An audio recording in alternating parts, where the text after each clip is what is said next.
Hello दोस्तों, आपका स्वागत है आपके अपने चैनल बालक ज्ञान में। दोस्तों आज हम आप लोग के लिए बायोलॉजी के 10वां चैप्टर लाए हुए हैं।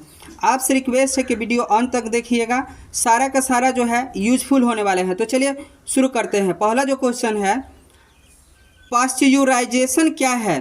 तो देखिए, ऐसी प्रक्रिया जिसमें खाद्य पदार्थ, जैसे खाद्य पदार्थ में क्या हो गया, दूध हो गया, फल के रस हो गए, जो कि हल्की गर्म से उपचारित किया जाता है। ठीक, साधारणतः रोग जनकों को ख़त्म करने के लिए दूध को या कोई भी फल रस है उसको 70 सेल्सियस डिग्री पर गर्म किया जाता है और इसे जो है 2-3 दिनों तक रखा जा सकता है। ठीक है ना।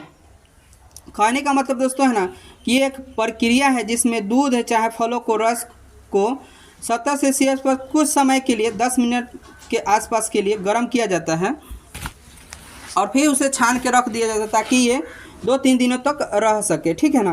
अगला जो क्वेश्चन है, अगला क्वेश्चन जो है प्रतिजैविक, जिसको एंटीबायोटिक बोलते हैं। देखिए, प्रतिजैविक जो है एक प्रकार के रासायनिक पदार्थ है जिनका जो है निर्माण सूक्ष्म जीवों के द्वारा होता है। ये हमारे शरीर में मौजूद हानिकारक जीवों को वृद्धि को रोक देती है या उसकी मार देती है। ठीक है ना। तो ये पेनिसिलिन है जो पहला है, सबसे पहले पेनिसिलिन को ही बनाया गया था जो एंटीबायोटिक के काम करता है। कहने का अर्थ है दोस्तों ना कि ये जो है एंटीबायोटिक जो है एक ऐसी दवा होती है ना जो हमारे शरीर के अंदर जो जीव होता है, हानिकारक जीव, उसको या तो मार देता है या तो उसके रोक देता है। इसीलिए डॉक्टर लोग किसी भी रोग के इलाज करते समय एक एंटीबायोटिक इंजेक्शन या सुई का उपयोग ज़रूर करते हैं। ठीक है ना। अगला जो क्वेश्चन है, जैव रसायन क्या होता है। तो देखिए, जैव रसायन वैसे सूक्ष्म जीव हैं जो मृदा को पोषक उर्वरता को बढ़ाकर फसल उत्पादन में वृद्धि करता है। कहने का अर्थ है दोस्तों, जैसे मान लीजिए गोबर को हम लोग क्या करते हैं कि किसी गड्ढा में डाल देते हैं, कुछ दिनों तक वो सड़ता है, उसमें सूक्ष्म जीव उत्पन्न हो जाता है और उसमें क्या होता है, उर्वरता की मात्रा बढ़ जाती है और उसको अगर फसल खेतों में डालेंगे तो ज़्यादा से ज़्यादा पैदावार होगा, फसल ज़्यादा उत्पन्न होगा। ठीक है ना। अगला जो क्वेश्चन है, वहित मल जल उपचार में सूक्ष्म जीव की क्या भूमिका है। तो देखिए, बड़े से बड़े शहर एवं कस्बों के घरों से निकला मनुष्य का मल व नालियों में बहती गंदा पानी वहित मल कहलाता है। ठीक है ना। इसमें बड़ी मात्रा में कार्बनिक हानिकारक पदार्थ पाए जाते हैं, या दोस्तों ये कह सकते हैं शॉर्ट में कि जल द्वारा वाहित अपशिष्ट वाहित मल या जल मल कहा जाता है। यानी कहा जा सकता है कि ऐसे जल जिसमें मल यानी दूषित यानी प्रदूषित पदार्थ उसमें घुले हुए हैं उसको जल मल कहा जाएगा। ठीक है ना। अगला जो क्वेश्चन है कि भारत में विकसित 3 फसलों के नाम बताइए। तो देखिए, भारत में विकसित जो है 3 फसल है। गेहूं है, गेहूं कौन सा है, तो वो है सोनालिका और कल्याण सोना है। ठीक है ना। धान जो है, धान है जया एवं रत्नो। ठीक। और मिर्च जो है पूसा सदार बहार है जो कि भारत में विकसित किया गया है। अगला जो क्वेश्चन है, कोलोन संवाहक क्या है। तो देखिए, कटे हुए डीएनए को जिसके माध्यम से पोषी कोशिका में स्थानांतरित किया जाता है उसी के कोलोन संवाहक कहते हैं। कहने का अर्थ है दोस्तों कि कटा हुआ जो डीएनए है, डीएनए को हम लोग काटते हैं ना, तो उसी को पोषी कोशिका में स्थानांतरण किया जाता है, उसी को क्लोनिंग संवाहक कहा जाता है। ठीक है। अगला जो क्वेश्चन है, क्लोनिंग संवाहक के रूप में निम्नलिखित का उपयोग बताइए। कहने का मतलब है कि क्लोनिंग संवाहक है उसका क्या उपयोग है। तो देखिए, उसका उपयोग है प्लाज्मिड यानी जीवाणुभोजी वायरस में पौधे एवं जंतुओं के वायरस, बैक्टीरिया, ईस्ट, स्तनधारियों के कृत्रिम क्रोमोसोम्स में होता है इसका उपयोग। ठीक है ना। अगला जो पॉइंट है दोस्तों, उत्परिवर्तन क्या होता है।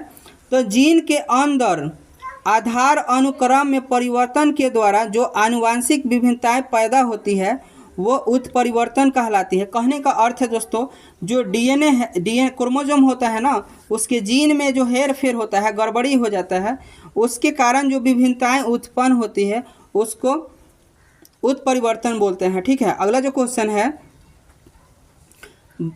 भेड़ के कुछ विदेशी नस्लों के नाम बताइए। तो देखिए, भेड़ के जो है विदेशी नस्ल हैं इस प्रकार। पहला जो है, दूध हेतु उपयोग में लाए जाने वाले भेड़ कौन सा?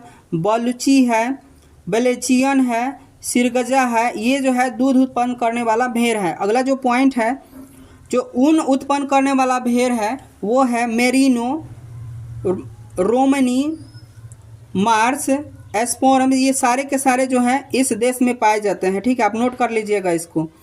और दूसर का जो भेड़ है, मांस हेतु उपयोग में लाए जाने वाले भेड़, हैम्पशायर जो है town, Lincoln, mister, south town, ये सब जो है मांस उत्पन्न करने वाले भेड़ है। अगला जो पॉइंट आया, उत्परिवर्तन दोस्तों हम लोग ऊपर देख लिए थे। अब यहाँ इसलिए दे रहे हैं ना कि आपके ये जो है इसके प्रकार, इसका डिटेल हम लोग देख सके। देखिए, किसी जीव के लक्षणों में अचानक होने वाले परिवर्तन उत्परिवर्तन कहलाता है। एकदम इजी शब्दों में है। ठीक है ना।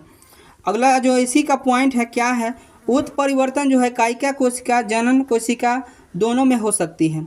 कायिका कोशिकाओं में होने वाले परिवर्तन जीवों की मृत्यु के साथ नष्ट हो जाती है, जबकि जनन कोशिकाओं में होने वाले उत्परिवर्तन अगले पीढ़ी को देखने के लिए मिल जाती है। उत्परिवर्तन का एक उदाहरण है दोस्तों 6 उंगलियां बोलते हैं हम लोग। मान लीजिए सामान्य जो है व्यक्ति की 5 उंगली होती है, जबकि किसी किसी का 6 उंगली जो है उत्परिवर्तन के ही कारण उत्पन्न होती है।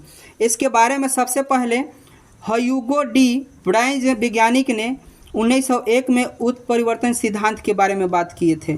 ठीक है दोस्तों, जो है उत्परिवर्तन के प्रकार देख लीजिए। उत्परिवर्तन के हैं 2 प्रकार हैं। पहला जो है गुणसूत्रीय उत्परिवर्तन और दूसरा का है जीन उत्परिवर्तन। ठीक है ना। अब गुणसूत्रीय उत्परिवर्तन के बारे में हम लोग देख लेते हैं। गुणसूत्रीय उत्परिवर्तन क्या होता है? तो देखिए, गुणसूत्र की संख्या तथा उनके संरचना में होने वाले परिवर्तन को गुणसूत्रीय परिवर्तन या क्रोमोसोमल म्यूटेशन कहा जाता है। ठीक है ना दोस्तों। अगला जो क्वेश्चन है, जीन उत्परिवर्तन, किसी भी जीव की आनुवंशिक इकाई जीन होती है। सूक्ष्म स्तर पर इसमें होने वाले किसी प्रकार के परिवर्तन जीन उत्परिवर्तन या बिंदु उत्परिवर्तन भी कहा जाता है। ठीक है ना। अब दोस्तों, अगर इस तरह का आपको वीडियो